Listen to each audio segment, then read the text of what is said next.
മൂന്നാർ ദേവികുളം പാതയിൽ മണ്ണിടിഞ്ഞ ഭാഗത്ത് ഗതാഗതം പുനഃസ്ഥാപിക്കാൻ നടപടികൾ തുടങ്ങി.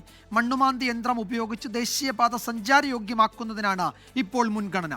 കാലാവസ്ഥ അനുകൂലമായാൽ 2 ദിവസം കൊണ്ട് പാത തുറന്നു നൽകാനാകും എന്ന് ദേശീയപാത അതോറിറ്റി അറിയിച്ചു. തുടർച്ചയായ മണ്ണിടിച്ചിലിന് പിന്നാലെയാണ് ദേശീയപാത അതോറിറ്റിയും ജില്ലാ ഭരണകൂടവും മൂന്നാർ ദേവികുളം പാതയിൽ മണ്ണ് നീക്കാനുള്ള നടപടികൾ ആരംഭിച്ചത്.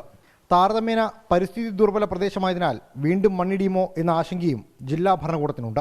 പുറത്തുനിന്നെത്തിച്ച വലിയ മണ്ണുമാന്തി യന്ത്രങ്ങൾ ഉപയോഗിച്ചാണ് നിലവിൽ ഗതാഗതം പുനഃസ്ഥാപിക്കാനുള്ള ശ്രമം. വലിയ പാറക്കെട്ടുകളും കല്ലുകളും നീക്കം ചെയ്ത് ദേശീയപാത തുറക്കുന്നതിനാണ് പ്രാധാന്യം.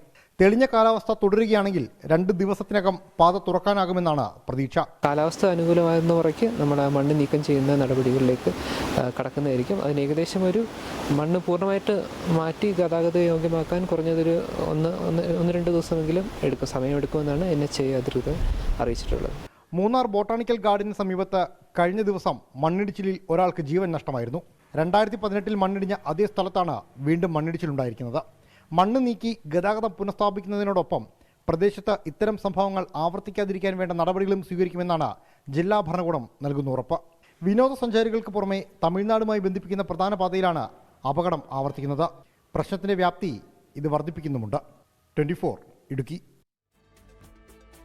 ലോകത്തെവിടെയായാലും ഏത് സമയത്തും 24 വാർത്തകളും ഓഗ്മെന്റഡ് റിയാലിറ്റി പാക്കേജുകളും എക്സ്പ്ലെയിനറുകളും വിശദമായി കാണാൻ ഞങ്ങളുടെ യൂട്യൂബ് ചാനൽ നിങ്ങൾക്ക് സബ്സ്ക്രൈബ് ചെയ്യാം.